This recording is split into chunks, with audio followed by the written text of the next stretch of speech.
Señor Balseiro, ten a palabra. Moitas gracias, señora presidenta. O noso grupo presentou unha emenda de sustitución e fai poucos días no pleno deste Parlamento eu empezaba a miña intervención dicindo que coñecía bastante ben o funcionamento da Alcoa, convivo todos os días moi preto da Alcoa, coñecía bastante ben os traballadores da Alcoa, son persoas que residen unha boa parte no concello onde resido eu e conozco bastante ben como se move todo en Alcoa.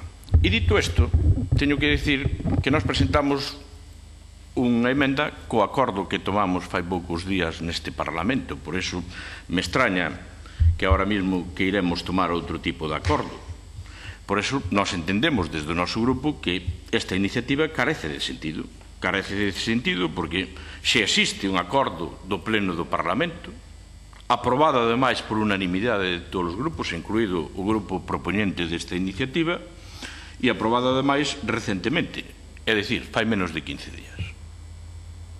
Por iso que non entendemos que se lles adiantou a vostedes o Bloque Nacionalista Galego. Home, pois esta Cámara xa deu un mandato claro e contundente. E dicía isto, e volvía outra vez o que dixen anteriormente, porque naide máis interesado.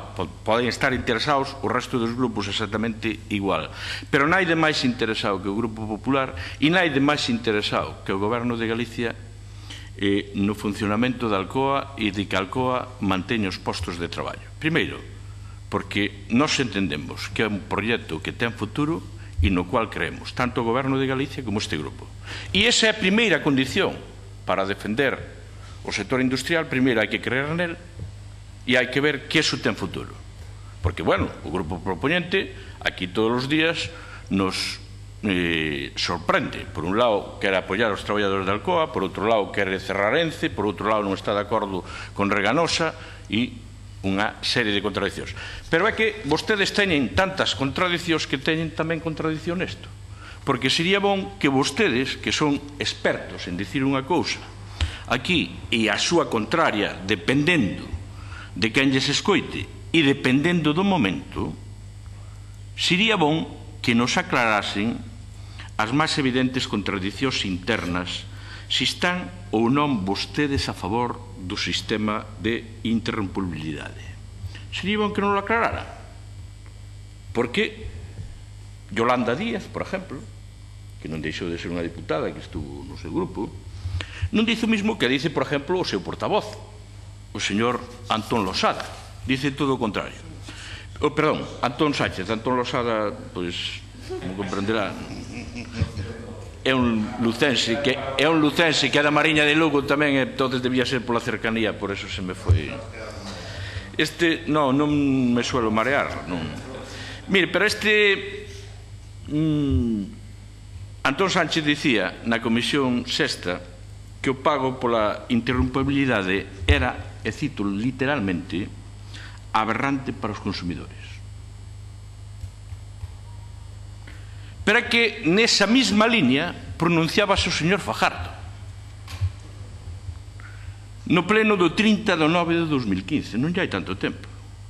Na pregunta, anote vostede, para que lle seña máis fácil encontrala, 39.966. E dicía que a interrompibilidade só beneficia as multinacionais eléctricas. Entonces, a pregunta é, están vostedes de acordo co que dicía o señor Fajardo, o señor Sánchez, ou co que dice e propón vostede hoxe? Sería ben que, como grupo, vostede non lo aclarara. Repito, para que se me entenda ben. Están vostedes de acordo co que dice Yolanda Díaz, co que dice o señor Fajardo e o señor Sánchez, ou están vostedes de acordo co que propón vostede hoxe? Porque é máis. Vou dicir máis. Eu estuve mirando a iniciativa quen na propoñía. E, efectivamente, propone o señor Fajardo. Firma aí. Propone o señor Beiras. Pero o señor Beiras, como non traballa moito, non vamos meter neste tema. E propone o señor Sánchez. Entonces, aclárenos vostede, se é posible, aclárenos.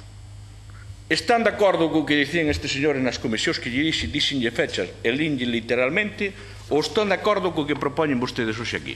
Cando non lo aclare, pois poderemos definir. Pero segundo, xa lle digo que nós non llevamos a apoiar esta iniciativa. E vou dicir por qué. Porque esta mesma iniciativa que trae vostede, no pleno anterior, non, no anterior, facíamos nós unha declaración institucional e propoñíamosla e vostedes non quixeron aceptala. Pero non por eso non lle vamos a apoiar. Non lle vamos a apoiar porque entendo que hai un mandato expreso do Parlamento aprobado por unanimidade de todos os grupos e que non debemos estar tomando acordos todos os días e distintos acordos para o mismo. Pero gustaríame, e repito, que me aclarara vostede, se o seu grupo está de acordo co que dice o señor Sánchez, co que dice o señor Fajardo ou co que propón vostede hoxe. É certo que estamos acabando a legislatura e vostedes, como toda a legislatura estiveron confundidos, ao mellor tamén chegan ao final da legislatura e siguen confundidos. Tamén é certo que os galegos e as galegas déronse cuenta, por eso vostedes os castigaron nas urnas como os castigaron. Nada máis e moitas gracias. Moitas grazas, señor Balseiro. Por parte do Grupo Mixto, señora Martínez, ten a palabra.